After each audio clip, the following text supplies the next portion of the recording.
Welcome to the MTSS Summit, and this year we're focusing on where MTSS meets mental health. This year we're focusing on how do we actually integrate a continuum of mental health with academics and bring to life prevention and intervention services. We know that schools are the primary setting where young people access needed mental health supports. We also know that if we improve student mental health and well-being, they're critical enablers to their academic success and eventually their life success. My name is Clay Cook, and I'm the Chief Development Officer at Character Strong. I'm here today with Marelenise Phillips-Roberts from Dallas Independent School District. Marelenise is committed to advocating for students and teachers. A proud Dallas ISD graduate, she has served in the district for over 20 years as a math and science teacher, campus instructional coach, and academic facilitator. She was named Teacher of the Year at John F. Peeler Elementary School, which is what a recognition for the energy and effort to serve young people. And now she's in the role of Director of Multi-Tiered System of Support. She helps implement student intervention. She's a passionate problem solver, believes positive relationships drive student success. Welcome to the summit. Hello, so excited to be here. I'm just excited to hear about the connection to MTSS world and everything that Character Strong. It aligns with my core beliefs, so I'm super excited to be able to participate and share some of my experience and expertise in this work. Yeah, I'm excited for people to be able to hear the work that you're spearheading in a large system, which this work isn't easy, but it is the plate, in terms of what we need to do in our schools. And we got to thoughtfully approach this work with the adults in mind. I want to get things started with just your story. If you can share a little bit about like your journey into education, how'd you even end up in education? And then the next part of that is like, why is MTSS something that you're passionate about and you believe schools need to be taking seriously as it relates to integrating mental health services? Okay, awesome. So my journey, and so early, pretty much right after I graduated from college, I was working in a career that was not filling my cup. And I did some self-reflection, and I had read the purpose-driven book, and I had identified my purpose. And in identifying my purpose, I knew that it had to be something that was servant leadership oriented. My grandmother, she opened up a daycare center, and my grandmother raised me. And so I would see all the care she provided for early childhood students, right? And it never dawned on me the impact that that work had. However, I knew I probably wasn't going to do the early childhood piece, right? And so in that self-reflection, there were several different educators that I had began speaking with, and they encouraged me to consider, after I shared with them the things that I was missing, they encouraged me to consider joining the world of education. And true story, Dallas ISD graduate. I went to the job fair. I walked into the job fair, and the first person that I saw said to me, "Pocahontas, is that you?" It was a former teacher of mine who ran Oh, into wow. me at the job fair. And at that time, he said, "What are you doing here?" I said, "Well, hey, I'm interested in becoming an educator, and I'm looking for a position." And so I was thinking I was going to start teaching reading because my background was in communications. I went in thinking I would teach reading, language arts, something like that at a fourth grade level. And so he said, I don't have any positions at my campuses, but walk with me. Walk with me, and we're going to go find some principals that might be looking for a position that you're interested in. And so I went around, you do the informal interviews and things of that nature. And so I went to the table, and the principal interviewed me, and she told me, she says, "I do not have any reading language arts position, but I do have a fifth grade math, science, and social studies position." I was like, "Oh my God, math, science, and social studies." Oh Oh my my goodness. gosh. But I had already made up in my mind that this was my purpose. It didn't matter what I was going to teach. I knew needed to teach. I needed to serve a community in which I had come from because it had made such a great impact on my life.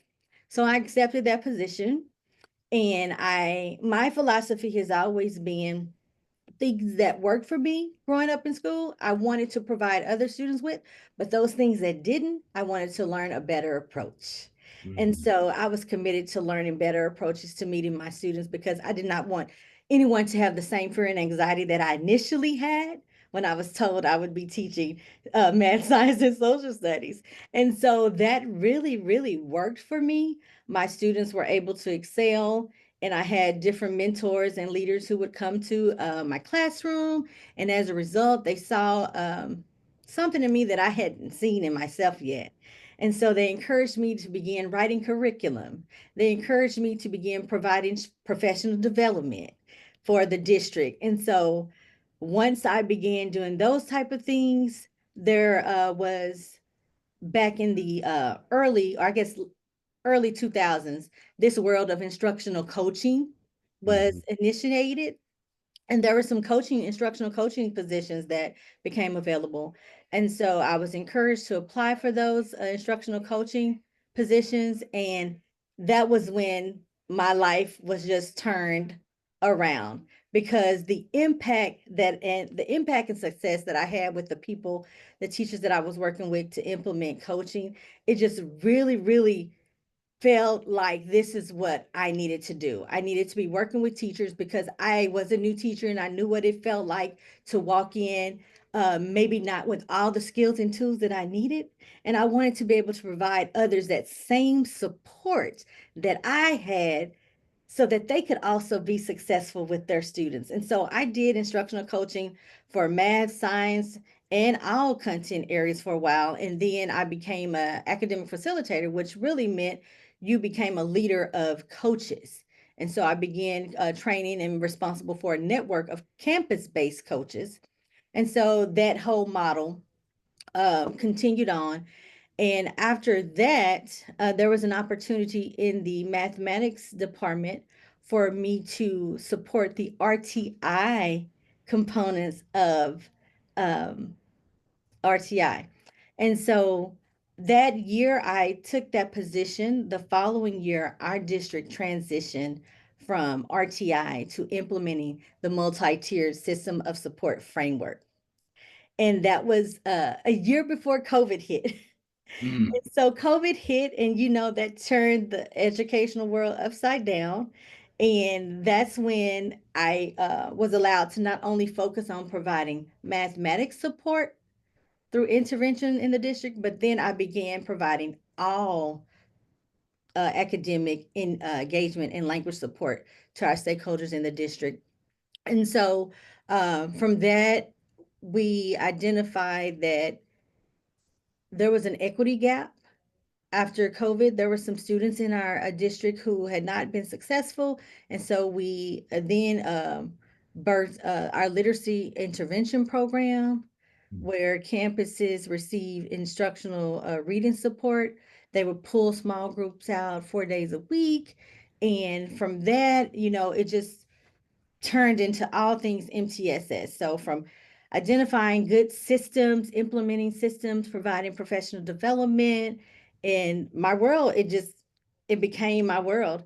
MTSS, and being proactive and preventative and providing those supports for not only our students but our teachers, because we know when our teachers have what they need, and then our students will get what they need. And I was able to switch from being a coordinator of MTSS to becoming the director of MTSS. So I've been in this role from the birth of MTSS in our district. So I've seen the ebbs and flows, and now we're at a really good momentum. Are we where we want to be yet? No, but we have a really good momentum going. We have a great team. We have committed, dedicated people to this work who really want to see all of our scholars being successful.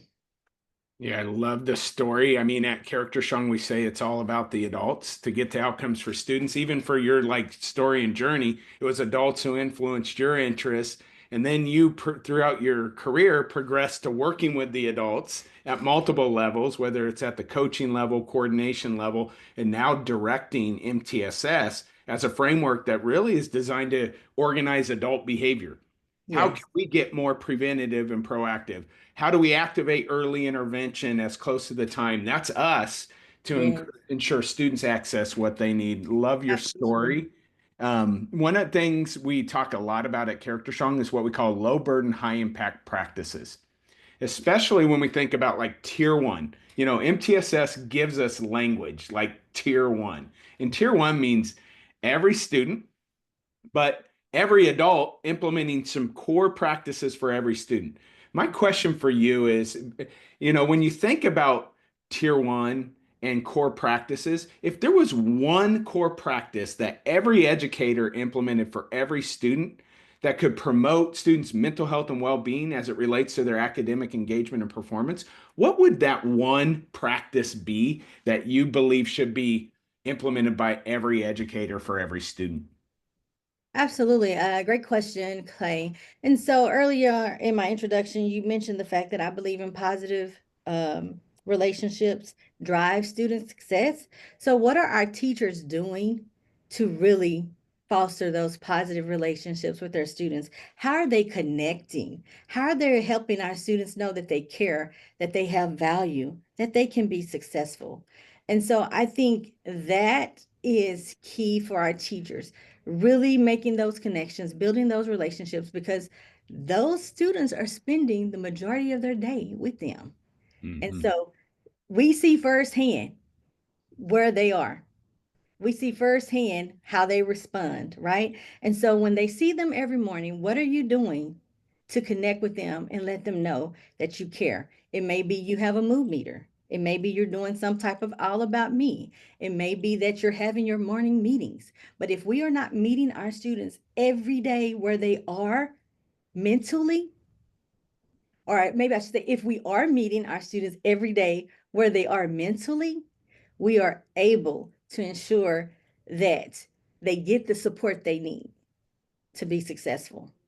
I love that. I mean, the relational components to learning, there's so much that helps students' motivation, their sense of belonging and connection. They're more willing to take academic risks.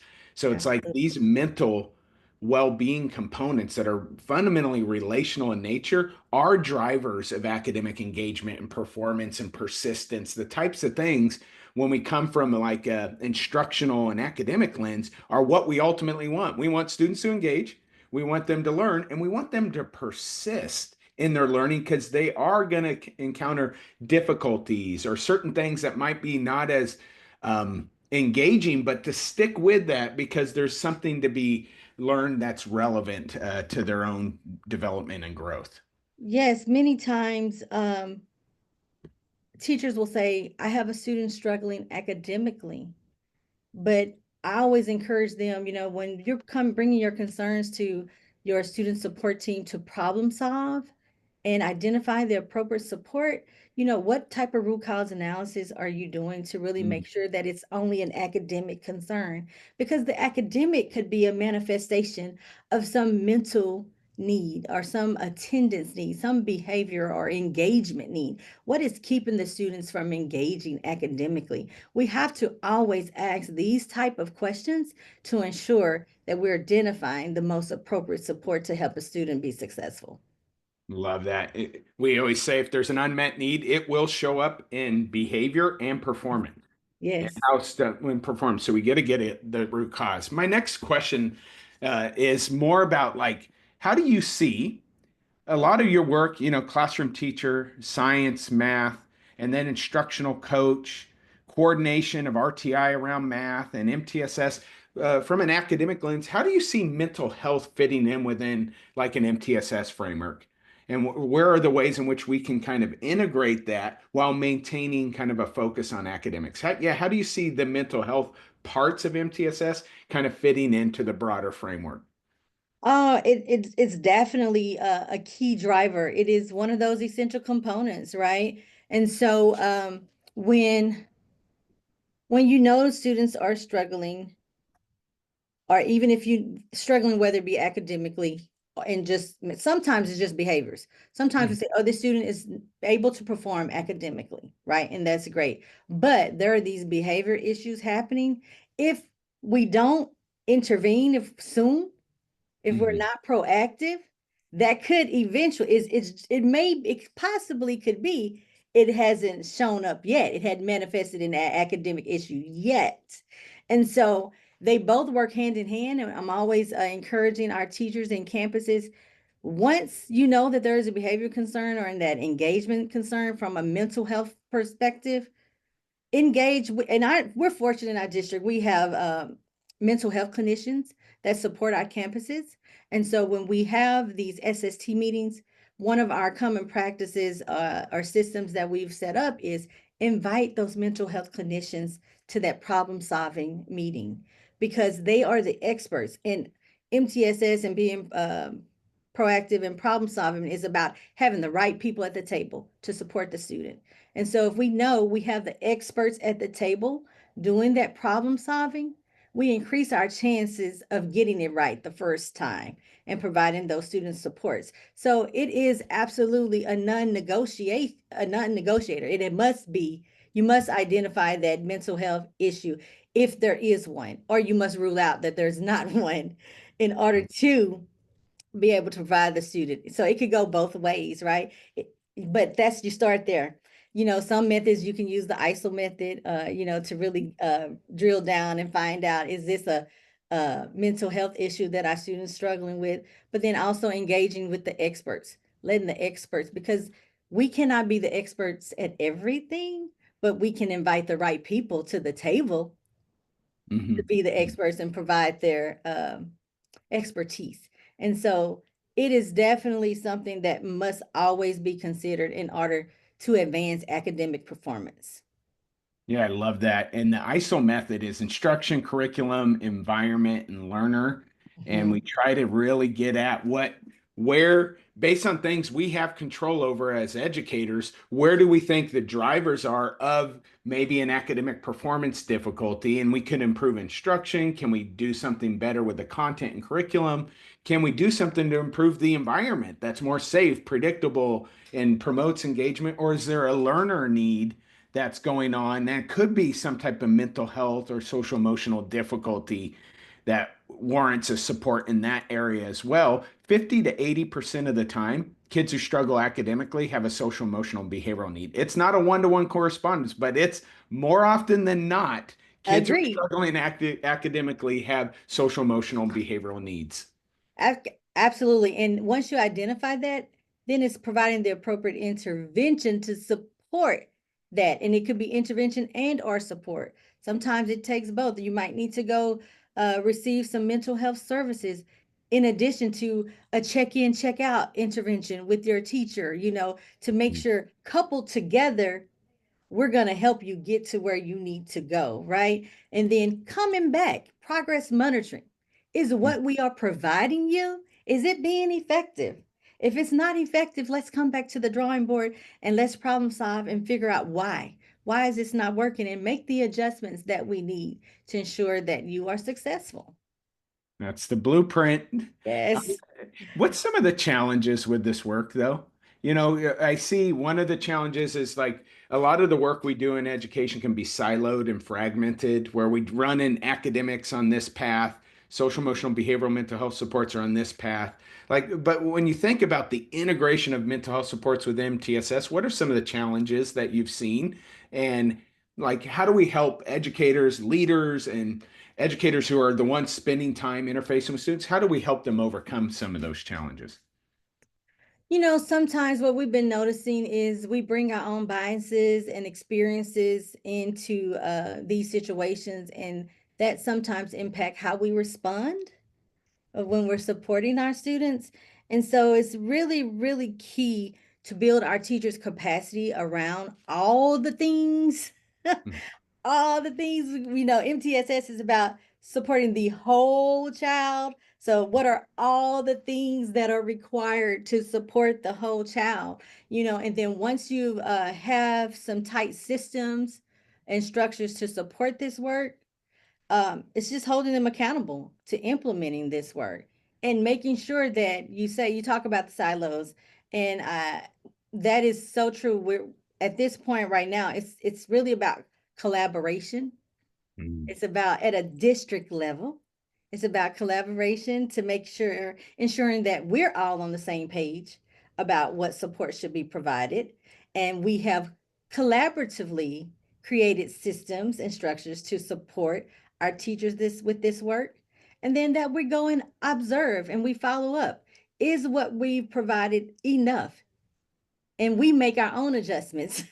so so we have to have that progress monitoring, like where are our gaps? We have to close our gaps, progress monitor those gaps, and make adjustments where needed. Yeah, I love the capacity part because we are talking about people and their capacity to take this on and then connect the dots on how it's all coming together. We have a model at Character Strong. We call it clarity, competence, and consistency. First, Mm, we need people to have shared clarity on what it is. How do we do like this that. whole child work?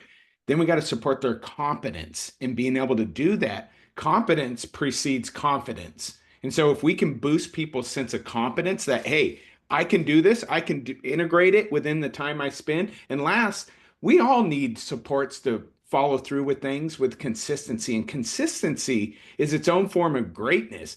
Lots of times we know what we need to do, but we're not consistently doing the thing that truly makes a difference when it comes to students accessing the support they need. But that capacity piece really resonated when you were talking about that. And then again, it's the adult work to get to the student outcomes. And if we get the Absolutely. adult work right, we get the student outcome piece right. But if 100%. we don't get the adult work right, it's like, uh-oh, we're not going to get the student outcome piece right. Agreed. Last thing I would love for people to hear from you on is just tier two and tier three. Obviously, we need a robust foundation of prevention at tier one. Mhm. When you think about tier two and tier three, what are the types of support students are going to need to access in school? And we can't expect them maybe to access it outside of school because lots of kids may not receive and they can't benefit from something they don't receive. And school's a great place for them to access those types of support. So, what comes to mind at tier two and tier three with mental health related supports? So definitely partnering if districts have their own internal mental health departments, working with them to ensure that the interventions align with the other supports that those departments are providing and able to come in and working with counseling services, um, with the supports that they're also providing from the counselors that are there each and every day. And the next part of that is once everyone is aware of those things, how are our campuses communicated about these things, these structures, these tools, these resources that are accessible to our students on the campuses.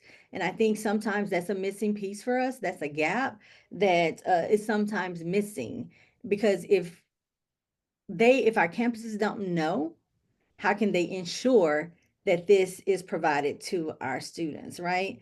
And so that's a opportunity growth. I do believe, and just really knowing at a district level, what are all the things that we can do for our teachers and so that they can support our students. And then having for us a district as large as ours, we Yeah. have to have a systematic approach for identifying those and accessing those, but not only identifying, accessing, but also documenting. Because Yeah. I think documentation is really key. We want to be able to show that we are being proactive and preventative and identifying those students who need these supports, and then we are documenting those supports so we can manage the effectiveness. We'll know, hey, if we were doing check in, check out, or if we were doing coping skills, which of these particular interventions are being most effective for students with certain behaviors, right? And so, really being intentional about that work so that we can advertise that and train up our campuses and teachers on how to implement those things, I think are really key tools to focus on. Yeah, what I'm hearing is just like a commitment to continuous improvement. One is recognizing gaps. The important point to know a gap is to close the gap over time. So with through that increased awareness, we can start to close access gaps for young Yes. people The other is documentation. That documentation, though, is data that can drive our decisions about what works, what's not working, and that can spur continuous improvement efforts. And largely, MTSS is a framework that puts out a really ambitious goal, every kid receiving exactly what they need. And we keep continuously improving to strive to achieve that over time. And we just maintain a commitment. And you're helping people understand how you maintain that commitment to continuous improvement by speaking into gaps, closing those gaps with intentional efforts, looking at data and documentation about what's working, what's not working, so we can drive that work forward in our schools. Yes, many times I refer to this as our MTSS journey. This is a journey that we're on. And And it's many never of us, ending too. it's a We're just never going to keep ending with it. without a true destination, right? Right? Once Yeah. we reach a destination, we move it up a little bit further, right? And so in this journey, we're all going to be at different places. But are we how are we progressing on this journey? And Yes. that's what I like to focus on with our stakeholders because it can be very ambitious, it can be very overwhelming, and it is abstract. It is abstract. Yeah. When we talk about MTSS, Yeah. it is abstract because you have all you have different systems for different things. You have different structures, you have processes. Some have system structures and processes. And so that can be overwhelming when trying to understand how all the parts work together. And so just knowing, hey, join us in this journey. Join us in the journey to help all students be reach successful student outcomes, right? And just know that your journey, you're always looking to take different routes on this journey. Sometimes we have to go left, sometimes we have to go right. Sometimes there can be a straight path, but this journey looks different for every child. And Yeah. that is what's so unique about this work. Yeah, I love that. How do we make the abstract more concrete? How are we willing to stick with this journey, willing to take different routes if we encounter obstacles, because they're going to be there. There's going to be constraints Absolutely. and challenges and obstacles we're going to have to navigate on this journey. I'm going to bring us over the kind of finish line here. And if you're going to could leave our listeners just with a few things, think about educators, school leaders, district leaders like yourselves. What's one takeaway that you would want to leave people with around MTSS and thinking through how do we integrate mental health supports? Absolutely. So in my experience, it's all about engaging your stakeholders to be collaborative thought partners, to create that buy-in and sense of accountability for the Mm, work. I think once we truly or have a vested interest and we see how all of these things working together, we're all working towards the same goal. We all here to support and serve students, right? And so, how does my piece of this puzzle help you get to your goal? oh, And yeah. then once we all value each other's work, then we develop this framework, this system, and continuous support, training, ongoing training, follow up, implementation of the work. We implemented a practice this year called MTSS campus coaching visits.